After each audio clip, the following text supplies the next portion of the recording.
When the world begins to tremble, it never announces itself with sirens first.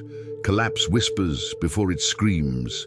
It arrives quietly, disguised as routine, hidden inside notifications, deadlines, desires that are not ours. Society does not fall in a single night. It erodes in the soul long before it crumbles in the streets. And in these fragile hours, when certainty dissolves and fear becomes a currency, a subtle truth reveals itself. The most dangerous threats are rarely monsters with weapons, but humans shaped by emptiness, hunger for control, and the illusion that survival means domination. When systems fail, masks fall, and who we have become is finally exposed. We were taught to fear chaos as if it were an external enemy, but the real danger is internal, cultivated slowly by a culture that worships speed, excess, and image. In a world addicted to accumulation, collapse does not create new personalities. It amplifies existing fractures. Anxiety becomes aggression. Insecurity turns into manipulation. The desperate need to matter transforms into the need to dominate. We are surrounded not by villains born overnight, but by people trained for years to confuse value with power, worth with possession, identity with status. When the lights go out, these distortions step forward, convinced that the absence of rules is permission to reveal their true nature. The first shadow that emerges in collapsing societies is the predator of fear. This is not someone strong, but someone terrified of their own insignificance. They feed on panic, inflate rumors, exaggerate threats, because fear gives them relevance. They speak loudly when others are silent. They claim certainty when no one has answers. You can spot them not by their strength, but by their urgency to be followed. They do not seek solutions, they seek believers. In their presence, anxiety multiplies. They do not calm the storm, they ride it, intoxicated by the feeling of being needed. Fear is their currency, and instability is their throne. Close behind comes the hoarder of control, the one who mistakes possession for safety. In a collapsing world, they cling obsessively to resources, information, influence, as if scarcity were a personal competition. They see cooperation as weakness and sharing as loss. Their language is transactional, their morality conditional. You will recognize them by how quickly they separate us from them, by how often they justify cruelty as realism.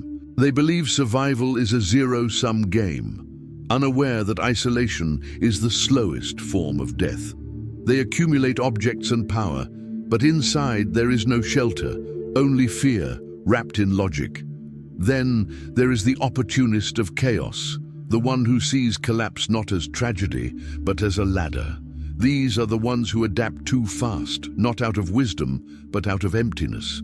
They change values as easily as clothes, wearing whatever belief grants them advantage. Yesterday they preached unity, today they profit from division. Their smiles are polished, their empathy rehearsed. You spot them by the absence of stillness in their eyes. Nothing grounds them because nothing truly matters to them beyond self-advancement.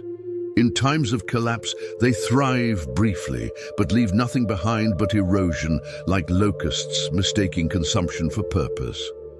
There is also the enforcer of order without conscience, the one who fears ambiguity more than injustice. When systems fail, they rush to replace complexity with rigid rules, believing control equals safety. They worship structure even when it crushes humanity.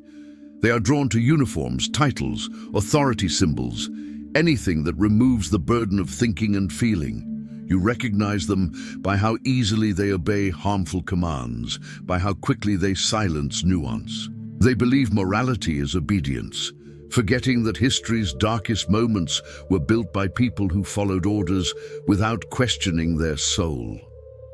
And finally, there is the hollow narcissist, the most fragile and most dangerous of all. When society collapses, mirrors break and they cannot survive without reflection. Deprived of validation, applause, and admiration, they become volatile. Every interaction becomes a stage, every crisis an opportunity to center themselves. They exaggerate their suffering, monopolize attention, weaponize vulnerability. You can spot them by how every story bends back to them, by how empathy flows in one direction only. In collapse, they do not seek community. They seek an audience. And when attention fades, resentment takes its place. But this is not a manifesto of fear. It is a call to awareness. Because the collapse of society is not only about identifying dangerous people out there, it is about recognizing dangerous tendencies within. The predator, the hoarder, the opportunist, the enforcer, the narcissist, these are not strangers. They are possibilities seeded by a culture that taught us to rush, compete, perform, and consume without reflection. Minimalism is not about empty rooms. It is about emptying these shadows from the self. Simplicity is not aesthetic. It is ethical. To live with less is to make less room for fear to manipulate us.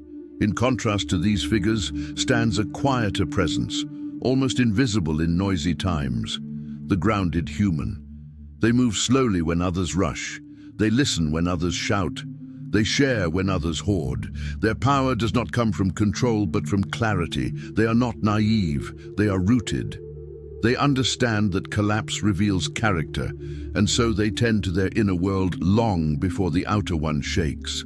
You recognize them by their calm, by their refusal to dehumanize, by their ability to sit with uncertainty without becoming cruel. They are not immune to fear. They are intimate with it and therefore not ruled by it. This is where the forgotten wisdom returns. Thoreau did not retreat to the woods to escape society, but to remember what was essential. In times of collapse, luxury is not abundance, but presence. Safety is not domination, but relationship. Freedom is not doing whatever one wants, but needing very little. The most dangerous people are those who never learn to be alone with themselves, who confuse noise with life and possession with meaning. The antidote is not preparation for war, but preparation of the soul. To decelerate is not weakness, it is resistance. To live simply is not retreat. It is rebellion against a system that profits from our fragmentation. And so the quiet revolution begins where no one is looking. In choosing awareness over panic, in choosing cooperation over control, in choosing simplicity over excess. When society collapses, the world does not need more heroes intoxicated by power. It needs humans anchored in conscience. The future will not be saved by those who dominate the ruins, but by those who refuse to become ruins themselves. The most dangerous people are born from emptiness. The most transformative ones are born from presence. And in the end, collapse does not ask who is strongest, richest, or loudest. It asks who remembered how to be human when everything else fell away.